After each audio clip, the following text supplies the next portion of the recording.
We are Simon and Laura Campbell. And we have 2 daughters who joined our family through adoption. Before we got married, a little over a decade ago, we had lightly discussed adoption. It was something we thought maybe we would consider after having biological kids first, and then just kind of see how that went. It was pretty clear in the early years of our marriage that we started to feel this nudge from God towards something different. We both were listening to a particular Tim Keller sermon about justice, and we listened to that dozens of times. The passage of scripture it focused on was Isaiah 58. Yeah, and what really struck us was God's people were seeking Him and seemed eager to know Him and know His ways, but they felt really distant from Him. They were at a loss. They thought they were doing all the right things, and they tell God they've prayed and fasted and have been humble, but God opens their eyes and He tells them that His ultimate desire for them is to worship Him by caring for the vulnerable, and when they do that, He will respond, "Here I am." It was at this time that God's nudging just kind of became more persistent, and we started experiencing things like Laura was having a specific recurring dream. Yeah, we were also trying to get pregnant at this time, and after it didn't happen, after a year, we began to explore any concerns with fertility, and months after doing all the testing, the doctors diagnosed us with what is called unexplained infertility, but they assured us that they would, get us pregnant, and because of my job at the time, we had excellent health insurance, so we had many options in terms of medical intervention. But as we walked out of the doctor's office that day, we just looked at each other and just knew that that wasn't for us. Up until that point, I think we were in a lot of ways keeping our options open.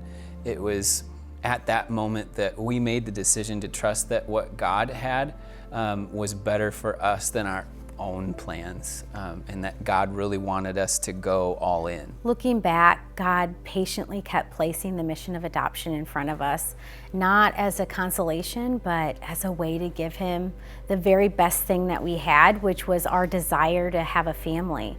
And if He hadn't been working on us for those 2 years prior, we probably would have heard that diagnosis and would have been devastated. But God was so gracious to work on our hearts well before hearing that news. At that point, we decided we really didn't want the life that we thought we had anymore. We sold our house, we moved, and changed jobs, and said yes to adoption. Now, it did take several more years to adopt our girls, and we certainly had moments where we doubted, questioned God's plan and even His goodness, because it was incredibly difficult to be obedient in the waiting. Because it was messy, it was painful and uncertain. It was hard, but God was faithful. Yeah, and our girls will have pretty powerful stories to share should they choose to do that when they get older. So where Beauty Amidst the Ashes comes into our story is through their adoption grant. They're an amazing organization who really gets it. They really do. And the Hope Conference is a powerful display to us of how God moves through the family. And from the emphasis they place on adoptee voices, to honoring birth parents and family, to the quality of training and resources, it just holds the reality of adoption with dignity.